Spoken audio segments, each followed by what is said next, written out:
Good morning students. 10th class का दूसरा experiment physics का आपको बताने जा रहे हैं। पहला एक्सपेरिमेंट आपको बता दिया गया है, वो ओम्स लॉ का था। अब उसी ओम्स लॉ का जो सर्किट डायग्राम है, उसी सर्किट डायग्राम पर दूसरा एक्सपेरिमेंट का भी एक्सपेरिमेंट होने वाला है। इसमें क्या है, इसका एम क्या है? To determine the equivalent resistance of two resistors when connected in series and parallel, यानी सीरीज पैरेलल का है। आप लोगों ने थ्योरी में पढ़ा होगा सीरीज पैरेलल। ये इसका थ्योरी है, combination of resistors in series. अगर वो सीरीज में है रेसिस्टर तो उसका रेसिस्टेंस आर है। ये दो रेसिस्टर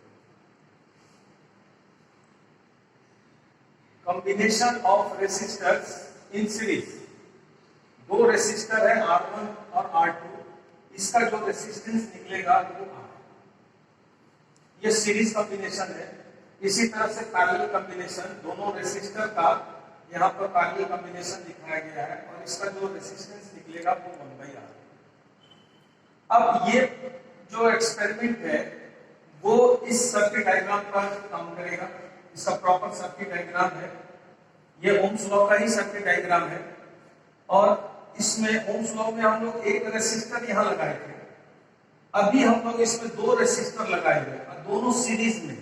सीरीज में जब भी रेसिस्टर लगता है तो उसमें करंट डिवाइड नहीं होता है। जो करंट इसमें आएगा वही करंट इसमें आएगा। सीरीज कॉम्बिनेशन में करंट डिवाइड नहीं होता। और जब पैरेलल कॉम्बिनेशन करेंगे तो पैरेलल भी आप लोगों ने पढ़ा होगा, उसमें जो करंट है वो दोनों रेसिस्टर में डिवाइड हो जाता है।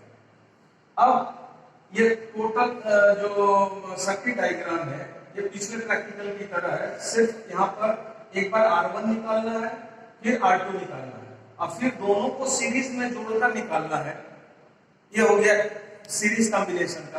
फिर पैरेलल निकालने के लिए ये दोनों रेसिस्टर को जो है पैरेलल कॉम्बिनेशन में जोड़ना है, जहां पर करंट क्या होगा, डिवाइड होगा। आइए अब इसको जो है सो हम लोग सर्किट में देखते हैं। यहां देखिए सेम पिछले प्रैक्टिकल की तरह बैटरी का प्लस एमीटर के प्लस से, बैटरी का प्लस एमीटर के प्लस से, एमीटर का माइनस वोल्ट मीटर के प्लस से, वोल्ट मीटर का जो माइनस है वो रियोस्टेट से। देखिए यहाँ पर वोल्ट मीटर का माइनस ये रियोस्टेट को अपर एंड से और इसके नीचे वाले एंड से निकल करके स्विच में और स्विच से निकल करके बैटरी के माइनस में। यहाँ देखिए ये रियोस्टेट के नीचे से निकल करके स्विच में और स्विच से निकल करके ये बैटरी के माइनस में। एक रेसिस्टर है, ये R1 है मान लीजिए, और ये दूसरा रेसिस्टर है ये R2। अभी सीरीज में सिर्फ R1 लगाया गया है। इसके अंदर जो कॉइल है उसका कितना रेसिस्टेंस है ये पहले हमको निकालना है। तो पहले R1 हम लोग निकाल लेंगे, फिर इसको खोल के हटा देंगे, फिर उसके जगह पर हम लोग इसको लगाएंगे, R2 का वैल्यू हो जाएगा। अब जब दोनों का वैल्यू निकल जाएगा तो फिर दोनों को सीरीज में एक साथ ऐड करके फिर उसका कॉम्बिनेशन रेसिस्टेंस कितना निकलेगा वो निकालना है। और चौथा बार क्या करना है, दोनों को पैरेलल इससे कनेक्ट करके फिर उसका रेसिस्टेंस निकालना है। चलिए अब हम लोग निकालते हैं इसका रेसिस्टेंस। लिस्ट काउंट, ये देखिए लिस्ट काउंट पिछले क्लास में भी आपको बताया गया था। इसका एक डिवीजन का वैल्यू लिस्ट काउंट है, तो इसका एक डिवीजन का वैल्यू लिस्ट काउंट है। ये 0 है, ये 100 है। 0 और 100 के बीच में 10 डिवीजन है, तो एक डिवीजन का वैल्यू हो गया 10। तो इसका लिस्ट काउंट हो गया 10। और 10 को फिर हम लोग क्या किए थे पिछले बार, ये 10 क्या है, मिली एम्पियर हो गया। इसको एम्पियर में कन्वर्ट करने के लिए 10⁻³ से मल्टीप्लाई करेंगे। इसमें आइए वोल्ट मीटर में 0 है, उसके बाद 0.5 लिखा हुआ है। 0 और 0.5 के बीच में भी नंबर ऑफ डिवीजन 10 है, तो 10 डिवीजन का वैल्यू 0.5 हो रहा है, तो एक डिवीजन का वैल्यू हो जाएगा 0.05। इसका लिस्ट काउंट हो गया 0.05। इसका लिस्ट काउंट हो गया 10 × 10⁻³ एम्पियर। अब हम लोग रीडिंग लेते हैं। ये रेसिस्टर लगा हुआ है, फुल रेजिस्टेंस, इस स्विच को ऑन कर रहे हैं। फुल रेसिस्टेंस इस रियोस्टेट का सर्किट में दिया हुआ है। मिनिमम करंट मिनिमम वोल्टेज होगा। अब यहाँ पर देखिए ये कितने डिवीजन पर खड़ा है, तो 0 से 100 के बीच में 10 डिवीजन है, ये 8वां डिवीजन पर आके खड़ा है। यहां देखिए, ये 0 से 1.5 के बीच में 10, 10, 20, 10, 30 डिवीजन यहां तक हो गया, 30 डिवीजन हो गया। और उससे एक डिवीजन आगे है, 31 डिवीजन। अब इसको हम लोग यहां टेबल में लिखेंगे, R1 निकालने जा रहे हैं। ये 31 डिवीजन हो गया, इसका लिस्ट काउंट है 31 डिवीजन, इसका एक डिवीजन का वैल्यू है 0.05। ये करंट इसमें 8 डिवीजन पर है, तो 8 into 10 to the power -3, R1 निकल गया। अब इसको ऑफ करेंगे और इसके जगह पर R2 लगा देंगे।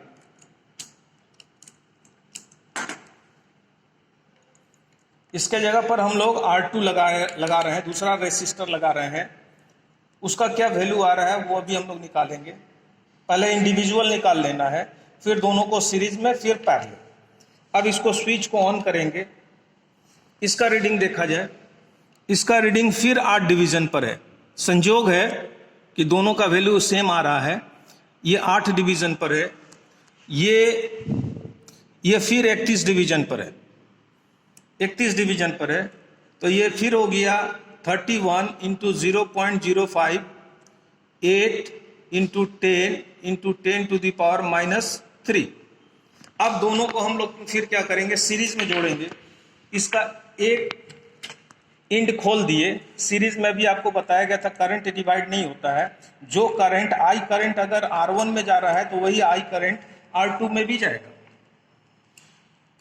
यहां देखिए, एक कनेक्ट इससे है, एक कनेक्ट इससे हो गया। अब दोनों का एक एक टर्मिनल खाली है, इस दोनों टर्मिनल को एक वायर से जोड़ देना है।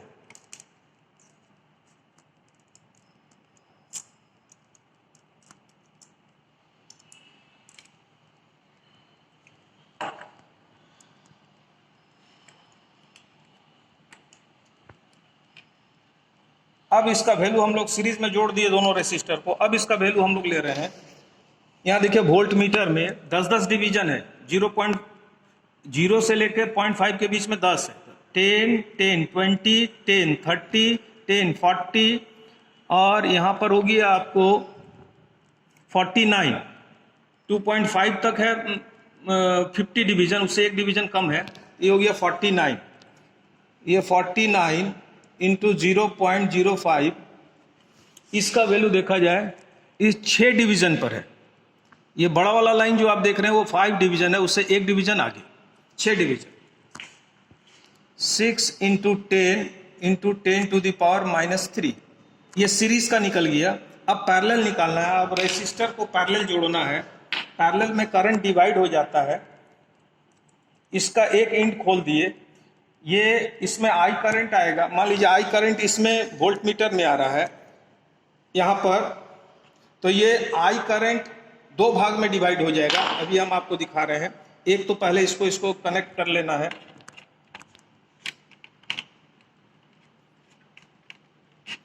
ये पैरेलल है, एक इससे कनेक्ट है। एक और वायर लेकर के इसको नेगेटिव टर्मिनल में जोड़ देना।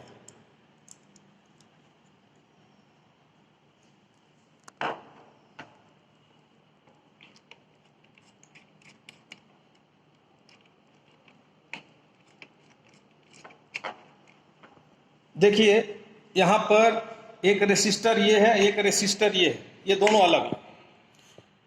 यहां पर अगर आई करंट आ रहा है तो आई करंट 2 भाग में डिवाइड हो रहा है, I1, I2 करंट डिवाइड हो गया। अब इसका रीडिंग